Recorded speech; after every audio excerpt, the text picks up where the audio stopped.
Good morning students, कैसे हैं आप? उम्मीद करता हूँ अच्छे होंगे। परीक्षा के बाद आपके खिले हुए चेहरों को देखकर ऐसा प्रतीत होता है कि पेपर आपका बहुत ही अच्छा हुआ होगा। परीक्षा केंद्र के बाहर आने के बाद आपके चेहरे की मुस्कान को देखकर आज मुझे अत्यंत प्रसन्नता हो रही है।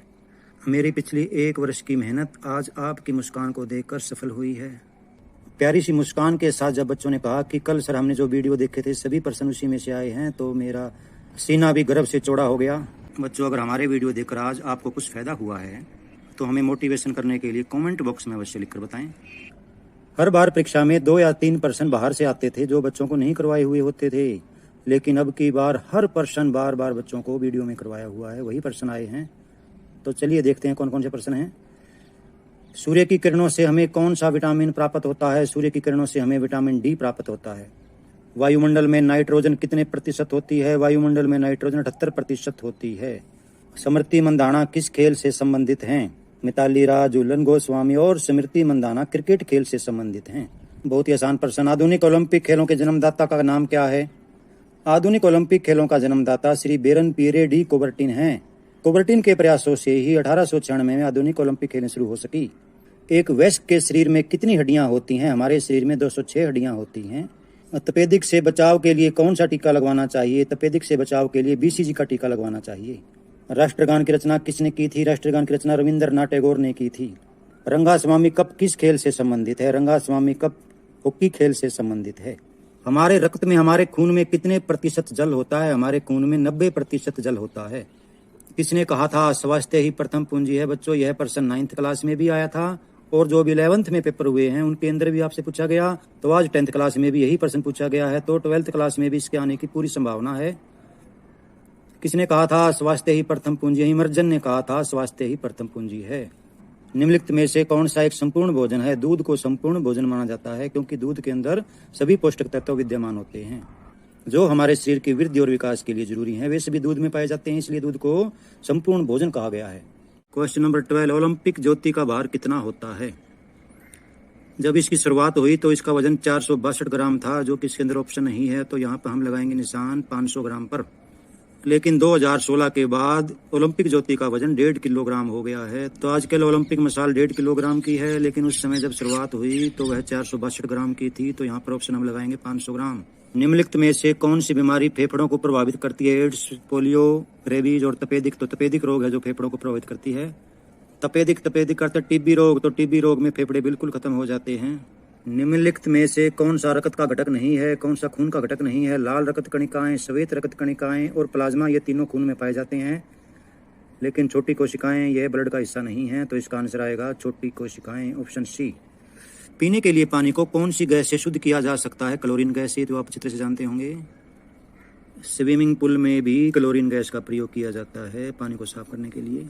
निम्नलिखित में से कौन सा विटामिन पानी में घुलनशील है? विटामिन बी और विटामिन सी दोनों पानी में घुलनशील हैं, तो यहाँ पर ऑप्शन आएगा विटामिन सी, तो सी ही इसका ऑप्शन आएगा। विटामिन सी पानी में घुलनशील है। प्राचीन ओलंपिक खेल कब बंद किए गए थे? प्राचीन ओलंपिक खेल 394 ईस्वी पूर्व, यहाँ पर ध्यान रखें ईस्वी पूर्व में बंद किए गए थे। दोनों ऑप्शन बराबर हैं, 394 ईस्वी पूर्व और 394 ईस्वी में, तो इसका आंसर आएगा 394 ईस्वी पूर्व में। राष्ट्रीय झंडे की लंबाई व चौड़ाई का अनुपात क्या होता है? राष्ट्रीय झंडे की लंबाई व चौड़ाई का अनुपात 3:2 होता है, तो इसका ऑप्शन आएगा डी। निम्नलिखित में से चिकित्सा शास्त्र का जनक किसे कहा जाता है? 11th क्लास में भी ये प्रश्न पूछा गया था, तो इसका आंसर आएगा हिप्पोक्रेट्स। हिप्पोक्रेट्स को चिकित्सा शास्त्र का जनक कहा जाता है। मानव शरीर में सबसे लंबी अस्थि कौन सी होती है? मानव शरीर में सबसे लंबी अस्थि जांघ की हड्डी, जिसे इंग्लिश में फीमर कहते हैं, तो इसका ऑप्शन आएगा ए, फीमर। भारत का राष्ट्रीय खेल कौन सा है? भारत का राष्ट्रीय खेल हॉकी है। ध्यान रखें, हॉकी के जादूगर ध्यानचंद के जन्म दिवस पर खेल दिवस मनाया जाता है 29 अगस्त को, और खिलाड़ियों को राष्ट्रपति द्वारा सभी पुरस्कार भी खेल दिवस पर ही दिए जाते हैं 29 अगस्त को। महिलाओं ने प्रथम बार कौन से ओलंपिक खेलों में भाग लिया था? तो आधुनिक ओलंपिक खेलें 1896 ईस्वी में शुरू हुई थी, तब किसी भी महिला ने उसमें भाग नहीं लिया, क्योंकि प्राचीन ओलंपिक खेलों में कोई महिला भाग नहीं ले सकती थी। इसलिए दूसरे ओलंपिक में यानी कि सन 1900 के अंदर महिलाओं ने प्रथम बार भाग लिया था। का आंसर आएगा ऑप्शन बी, सन 1900 में महिलाओं ने पहली बार भाग लिया था। हमारे पर्यावरण को क्या प्रदूषित करता है? वायु प्रदूषण, भूमि प्रदूषण, जल प्रदूषण, उपयुक्त सभी, तो इसका आंसर आएगा उपयुक्त सभी। तो इसका आंसर आएगा उपयुक्त सभी, ऑप्शन डी। क्वेश्चन 24, निम्नलिखित में से कौन सा तत्व अസ്ഥियों की मजबूती व निर्माण में आवश्यक है, जरूरी है? तो इसका आंसर आएगा ऑप्शन बी, कैल्शियम। कैल्शियम अസ്ഥियों की मजबूती व निर्माण में जरूरी होता है। ये प्रश्न किताब में से नहीं है, बाहर से आया हुआ। अंतर्राष्ट्रीय ओलंपिक समिति का अध्यक्ष कौन है? अंतर्राष्ट्रीय ओलंपिक समिति का अध्यक्ष थॉमस बैच हैं।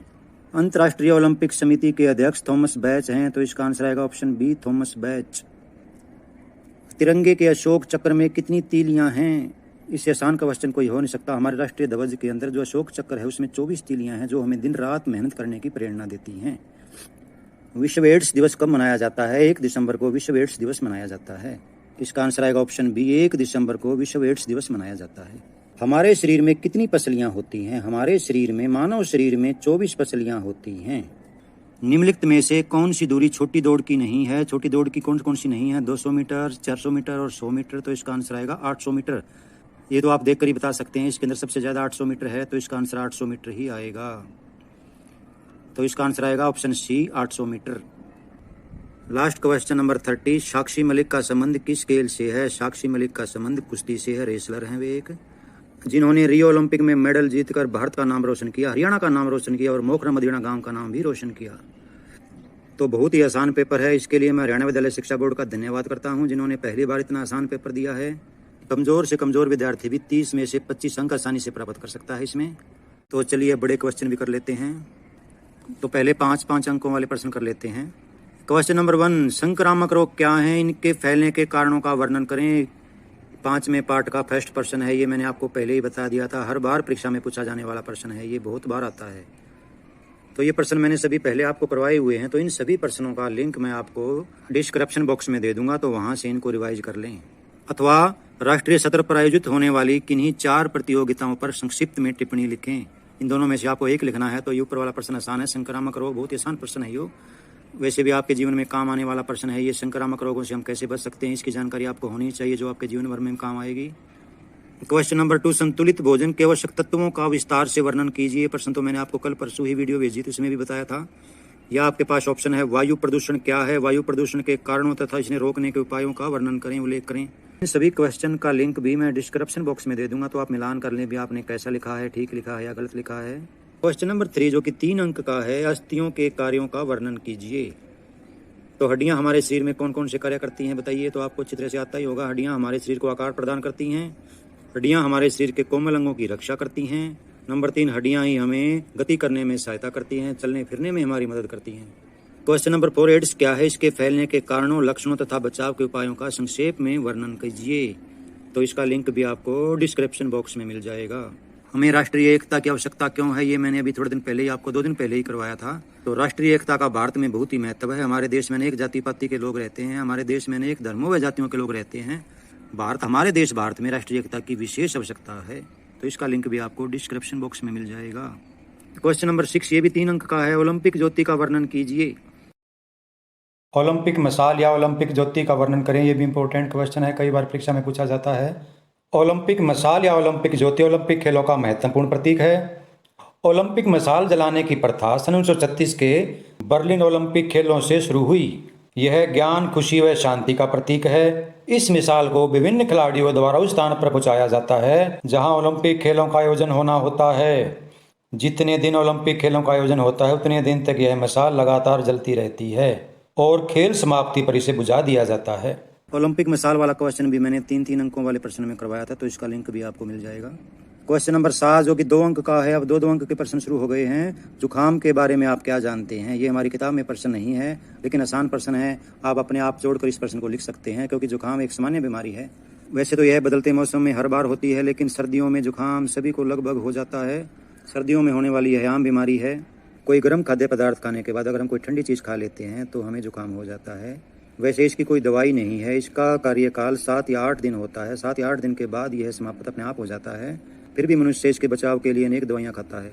जुकाम का लक्षण है इसमें नाक बहने लगती है, सिर में दर्द रहता है और कोई कार्य करने का मन नहीं करता। क्वेश्चन नंबर 8 राष्ट्रगान के नियम बताइए। यह प्रश्न भी मैंने आपको 10 दिन पहले ही जो वीडियो डाली थी उसमें बताया था। बहुत इंपॉर्टेंट प्रश्न है ये, क्योंकि यह 2 अंक का ही प्रश्न है, इसलिए इसे छोटा ही लिखें। नंबर 1 राष्ट्रीय गान गाते समय सावधान की अवस्था में खड़े रहना चाहिए। नंबर 2 आपस में बातचीत नहीं करनी चाहिए। राष्ट्रीय गान नियमानुसार एक लय में ही गाना चाहिए। राष्ट्रीय गान गाते समय हर शब्द का शुद्ध उच्चारण करना चाहिए। प्राचीन ओलंपिक खेलों के 4 नियम लिखिए। ये प्रश्न भी मैंने आपको अभी 10 दिन पहले ही करवाया था, जो वीडियो डाली है उसमें करवाया हुआ है, तो उसका लिंक वहां से ले लें या इसमें भी डाल दूंगा। क्वेश्चन नंबर 10 जो कि 2 अंक का है, भोजन में जल का क्या महत्व है। यह क्वेश्चन भी आप जोड़ जोड़ कर लिख सकते हैं, बहुत ही आसान प्रश्न है ये भी। नंबर 1, जल के बिना भोजन पकाना संभव नहीं है। कोई भी भोजन है वो जल के बिना नहीं पक सकता। जल का उपयोग आटा गूंथने व रोटियां बनाने में किया जाता है। नंबर 2, जल का उपयोग सब्जियों को पकाने में, सब्जियां बनाने में भी जल का उपयोग किया जाता है। नंबर 3, सभी बर्तन धोने व सब्जियों को धोने में भी जल का उपयोग किया जाता है। भोजन खाने के बाद भोजन जब पेट में जाता है तो वहाँ जल ही उसको पतला करता है, जो पचने योग्य बनता है। जल ही जीवन है, जल ही भोजन को पचने योग्य बनाता है, तो जल के बिना हम भोजन नहीं बना सकते। तो प्यारे विद्यार्थियों, आपको सलाह दूंगा, क्योंकि फिजिकल एजुकेशन का सिलेबस ज़्यादा लंबा चौड़ा नहीं है और मैंने इसे तो और भी आसान बनाने का प्रयास किया है। अध्यापक जो 40 मिनट के पीरियड में आपको जो पढ़ाने का प्रयास करता है वो मैंने 4 या 5 मिनट के वीडियो में पढ़ाने का या आपको समझाने का प्रयास किया है। तो सभी बच्चे 11th क्लास में भी फिजिकल एजुकेशन अवश्य लें, क्योंकि यह एक ऐसा विषय है जो अंक बढ़ाने में सहायक है। कमज़ोर से कमज़ोर विद्यार्थी भी इस विषय में 90 से ज़्यादा अंक प्राप्त कर लेते हैं। तो इस विषय में अंक तो हमारे ज़्यादा आते ही आते हैं। यह जीवन भर काम आने वाला, जब तक हमारे शरीर में जान है, यह विषय जब तक हमारे शरीर में जान है, जब तक हमारी मदद करेगा, क्योंकि इस विषय के अंदर नैतिकता पर जोर दिया जाता है। संक्रामक रोगों की जानकारी आपको पूर्ण रूप से दी जाती है और आपके शरीर को स्वस्थ व मानसिक विकास और शारीरिक विकास की पूर्ण जानकारी, कैसे अपने शरीर को स्वस्थ बनाएं, इन सब बातों की जानकारी यहाँ पर आपको दी जाती है, जो कि आपके जीवन भर काम आने वाली जानकारी है। तो इसलिए 11th क्लास में फिजिकल एजुकेशन सब्जेक्ट का चुनाव अवश्य करें। अगर मेरे द्वारा कही गई बातें आपको उपयोगी लगी हों तो हमारे चैनल को सब्सक्राइब कर लें। तो चलिए, बहुत जल्द मिलते हैं अगली जानकारी के साथ। Take care.